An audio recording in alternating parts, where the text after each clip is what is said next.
ఓం గం గణపతయే నమః. ఐం సరస్వత్యే నమః. ఓం శ్రీ గురుభ్యో నమః. ఓం శరదిందు సమాకారే పరబ్రహ్మస్వరూపిణే వాసరాపీఠనిలయే సరస్వతీ నమోస్తుతే. వీక్షించేటటువంటి ప్రేక్షక అభిమానులందరికీ నూతన సంవత్సరం 2026వ సంవత్సరం జనవరి 1 నుంచి కూడా డిసెంబర్ 31వ తేదీ వరకు ఈ సంవత్సర కాలమంతా కూడా మనకి అంతరిక్షంలో ఉన్నటువంటి గ్రహాల యొక్క సంచారాన్ని గనక మనం గమనించినట్లయితే ముఖ్యంగా వీటిల్లో ఔటర్ ప్లానెట్స్ అయినటువంటి 4 గ్రహాలు, వాటిల్లో గురుడు, శని, రాహువు, కేతువు. అంటే లెక్క ప్రకారము ఉగాది పర్యంతము, అంటే పరాభవనామ సంవత్సరం ఉగాది సంవత్సరం రోజున చెప్పేటటువంటి సంవత్సర పంచాంగం వేరు. దాంట్లో వర్షలగ్న కుండలి, అలాగే మనకి జగర్లగ్న కుండలి అని దాని ప్రకారము ముఖ్యంగా గ్రహాలకి పట్టేటటువంటి ఆధిపత్యం పోర్ట్ఫోలియోస్ అని ఉంటాయి అన్నమాట. ఆ పోర్ట్ఫోలియోస్ని బట్టి ఏ గ్రహము ఏ రాజుగాను లేకపోతే సైన్యాధికారిగా ఆ విధంగా మేఘాలు ఎప్పుడు వర్షిస్తే ఎంతవరకు పర్వతాల్లో పడతాయి, ఇవన్నీ కూడా ప్రపంచం మీద రాజుల మీద ఏ విధంగా ఉంటుంది అనేటటువంటి విషయాలన్నీ కూడా మనకి 2026వ సంవత్సరము పరాభవనామ సంవత్సరము మార్చిలో ఏప్రిల్లో వచ్చేటటువంటి నూతన సంవత్సర పంచాంగ విశేషాలు వేరుంటాయి. ఇప్పుడు ఆంగ్ల సంవత్సరం అంటే ప్రపంచం మొత్తం కూడా మరి న్యూమరికల్ సిస్టమ్ మీద మనం ఆపరేట్ చేసే ఫోన్లు కావచ్చు, కంప్యూటరింగ్ సిస్టమ్ కావచ్చు, లేకపోతే మనం నిత్యము తెల్లారి చూసేటటువంటి గడియారాలు కావచ్చు, మనం పెట్టే సంతకాలు కావచ్చు, ప్రతిదీ కూడా న్యూమరికల్గా సంఖ్యని ఆధారపెట్టి ఉంటాయి. కాబట్టి ఆ సంఖ్యాశాస్త్ర ప్రకారం చూసినట్లయితే కనుక అట్లాగే మనకి చాంద్రమానము, సౌరమానము అని ఉంటాయి.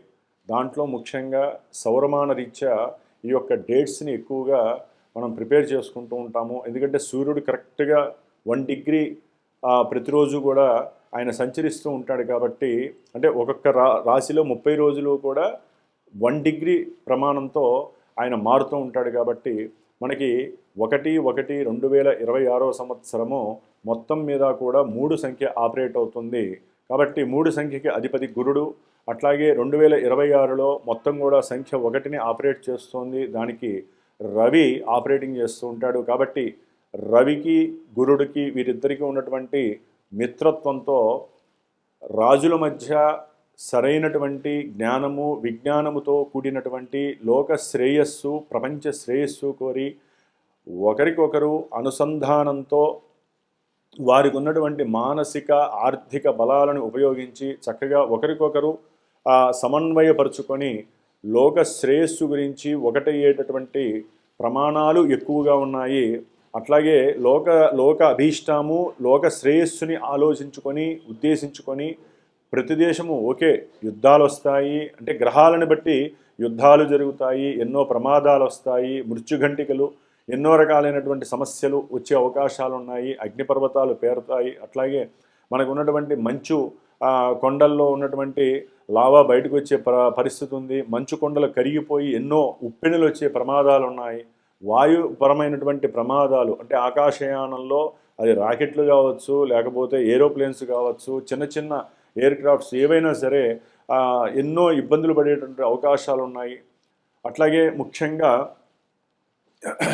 భూగర్భానికి సంబంధించి పెట్రోలియం ప్రోడక్ట్స్ విషయంలో కావచ్చు, లేకపోతే బొగ్గు గనులకి సంబంధించిన విషయాల్లో ఇట్లా ఎన్నో విషయాలలో ఎన్నో ఇబ్బందులు, ఎన్నో ప్రమాదాలు జరిగే అవకాశాలు ఉంటాయి. ఇవి ప్రపంచానికి సంబంధించినవి. అయితే మనకి ముఖ్యంగా 12 రాశులు, ముఖ్యంగా మేషాది 12 రాశులు ఉన్నాయి మనకి. ఆ రాశుల వారికి ఈ యొక్క 2026వ సంవత్సరంలో గ్రహస్థితి ముఖ్యంగా రాహువు, శని, కేతువు, అట్లాగే గురుడు వీరున్నటువంటి స్థానాలు. ఎందుకంటే వీళ్ళు మారుతూ ఉంటారు. గురుడు దాదాపుగా మార్చి 17, 20 తారీఖుల్లో వక్రం ఆపేసేసి రుజుమార్గంలో ప్రయాణం చేస్తూ ఉంటారు. ఆయన దాదాపుగా జూన్ వరకు కూడా ఆయన ప్రయాణం చేస్తూ జూన్న ఫస్ట్ వారంలో ఆయన కర్కాటక రాశి ఉచ్చస్థితికి వస్తారు. ఆగస్టులో మళ్ళీ నక్షత్రం అంటే పుష్యమి నక్షత్రంలోకి మారుతారు.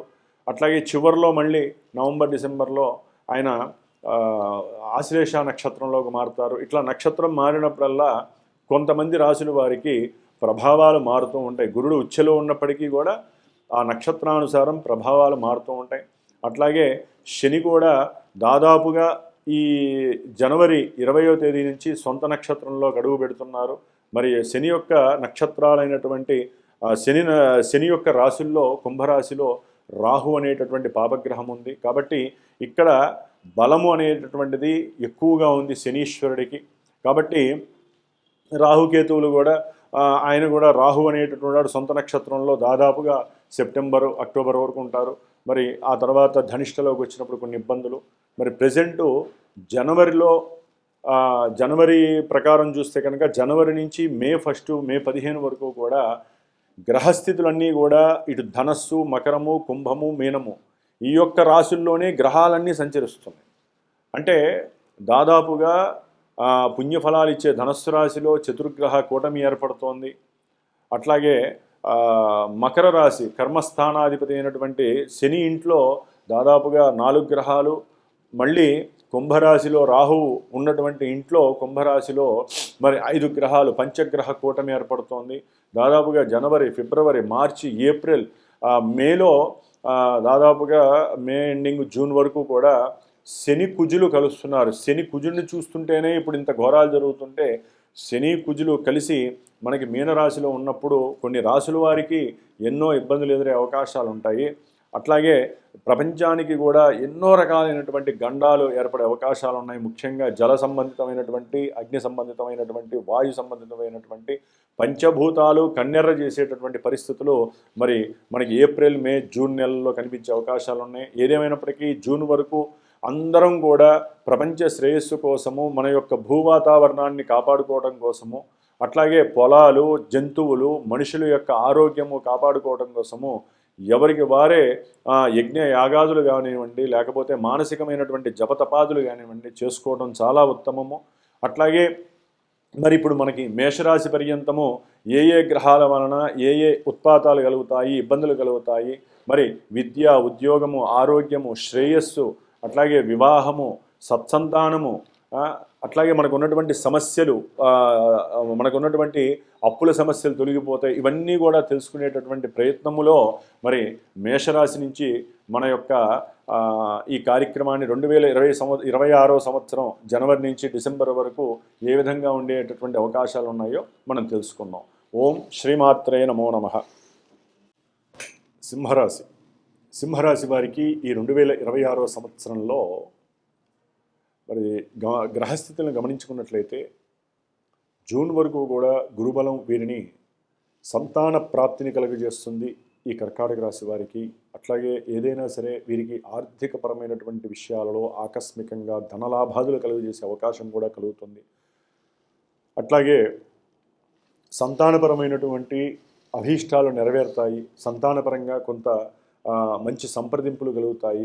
గృహంలో బంధువుల మధ్య, అంటే సంతాన సంబంధిత బంధువులు కానీ, తండ్రి తరపు బంధువులు కానీ, వీళ్ళతో మంచి విందులు వినోదాలతో కూడినటువంటి ఆనందాలు ఎక్కువగా ఉంటాయి జూన్ వరకు కూడా. జూన్ తదుపరి కాస్త ఆర్థిక పరంగా మీరు ఏదైనా బిజినెస్ చేయాలంటే కొంచెం జాగ్రత్తగా ఆలోచించి నిర్ణయాలు తీసుకోవాలి. తల్లి యొక్క ఆరోగ్యం పట్ల కొంత శ్రద్ధ వహించాలి, లేకపోతే తల్లికి కొంత అపాయం కలిగే అవకాశం ఉంటుంది. సంతానానికి సంబంధించినటువంటి విద్య విషయంలో కొంత మీరు ధనాన్ని ఎక్కువగా ఖర్చు పెట్టే అవకాశాలు కలుగుతోంది. అంటే ఏదైనా రియల్ ఎస్టేట్కి సంబంధించినటువంటి వ్యాపారస్తులు అయితే కనుక కొంత పెట్టుబడులు చక్కగా పెడతారు, చాలా ఎక్కువగా పెట్టి వ్యాపారం చేయాలనే ఆలోచనలో ఉంటారు. ఎంతోమందిని ఉద్యోగాలకు కూడా ప్రొవైడ్ చేసుకుంటారు. కానీ అనుకున్నటువంటి లాభాలు లేక నష్టపోయే పరిస్థితి కలుగుతుంది. ఎందుకంటే సింహరాశి వారికి అష్టమంలో ఉన్నటువంటి శని ఎన్నో మృత్యుదోషాలను కలుగజేస్తున్నాడు. అవసరం లేనటువంటి ఎన్నో అభాండాలు, అవమానాలు, అట్లాగే లీగల్ ఇష్యూస్ ఏమైనా ఉంటే అవి ఇంకా వృద్ధి చెందటము, ఓ పట్టాన్ని తెక్కపోవటం, ఏదైనా వ్యాపారస్తులకి క్రయ విక్రయాదుల్లో అనుకున్నటువంటి లాభము కలగకపోవటము, కుటుంబంలో ఎప్పుడూ ఏదో ఇష్యూస్ మిమ్మల్ని ఇబ్బంది పెడుతూనే ఉండేటటువంటి పరిస్థితి సింహరాశి వారికి ఉంటుంది. ఏదేమైనప్పటికీ కూడా మిగతా గ్రహాల యొక్క ఫ్లక్చువేషన్స్ అవి సంచారించేటటువంటి పరిస్థితులను బట్టి వీరికి అప్పుడప్పుడు కొన్ని లాభాదులు కొన్ని ఇబ్బందులు కలిగే అవకాశం ఉంటుంది. మెయిన్ ఏంటంటే మనకి గురువు, శని, రాహుకేతువులు మనల్ని ఇవి డిసెంబర్ వరకు కూడా మారే, ఒక్క గురుడు మాత్రమే మారతాడు. కాబట్టి గురువు మారినప్పుడు మాత్రమే పెట్టుబడులు పెట్టేటప్పుడు ఆలోచించండి. చదువు విషయంలో, తల్లి విషయంలో, వాహనాల యొక్క ప్రయాణపు విషయాల్లో జాగ్రత్తగా ఉండాలి. కొన్ని ప్రమాదాలు కూడా జరిగే అవకాశాలు ఉంటాయి జూన్ తర్వాత ప్రయాణాల్లో. కాబట్టి కొంతమందికి సంతానము కలుగుతుంది అని ఆనందపడే లోపలే కొంతమందికి జాతకరీత్యా ఏదైనా దోషాలు ఉంటే మటుకు సంతానపరమైనటువంటి సమస్యలు, అది గర్భ విచ్ఛేదనం కావచ్చు, సంతాన నష్టం కావచ్చు, సంతానంలో విద్యపరంగా ఏదైనా డౌన్ఫాల్ కావచ్చు, ఇట్లా అనుకున్న విషయాలలో లేదా కొంతమందికి సంతానం దగ్గరికి వెళ్ళాలి, దూర ప్రాంతాల్లో ఉన్నారనుకుంటారు, అది వెళ్ళలేని పరిస్థితి కూడా కావచ్చు. లేకపోతే దూర ప్రాంతాల్లో చదువుకుంటున్న వాళ్ళు ఇక్కడికి వచ్చేటటువంటి అవకాశం ఉండొచ్చు.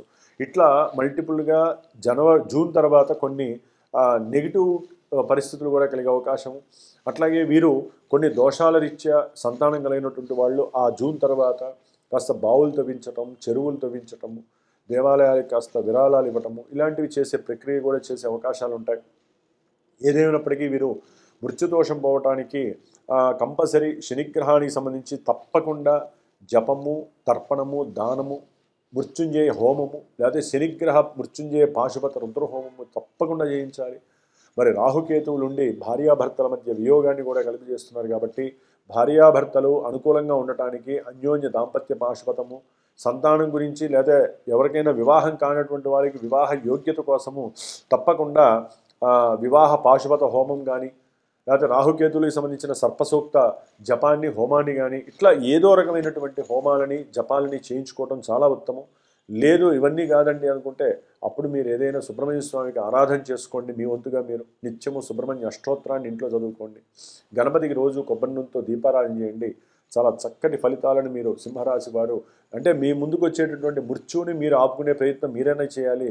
లేదా మాలాంటి గురువుల ద్వారా ఏదైనా జాతకాన్ని చూపించుకొని జాతకంలో యోగాలు అవయోగాలు ఉన్నాయా, అవయోగాలు యోగాలుగా మారుతున్నాయా అనేటటువంటి విషయాలు మనకి దశలు, అంతర్దశలు, జన్మజాతకం మాత్రమే తెలియజేస్తుంది. కాబట్టి గురువుల్ని సంప్రదించి మీకు నమ్మకం ఉన్నటువంటి వ్యక్తుల ద్వారా సరైనటువంటి నిర్ణయాలు తీసుకొని వ్యాపారంలో కానీ, విద్యలో కానీ, దీర్ఘకాలిక అనారోగ్యాలు ఎప్పుడు నివృత్తి అవుతాయి కానీ, అట్లాగే సంతాన యోగం ఉందా లేదా కానీ, లేకపోతే మాకు మృత్యుదోషాలు ఏమైనా ఉన్నాయా, కర్మదోషాలు ఏమైనా ఉన్నాయా, మేము అనుకున్న ఈవెంట్స్ అసలు జరుగుతాయా లేదా, పెళ్ళిళ్ళు అవుతాయా, పెళ్ళిళ్ళైనా సంతానం కలుగుతారా, ఇవన్నీ కూడా మనకి జాతకంలో ప్రస్ఫుటంగా కనిపిస్తూ ఉంటాయి.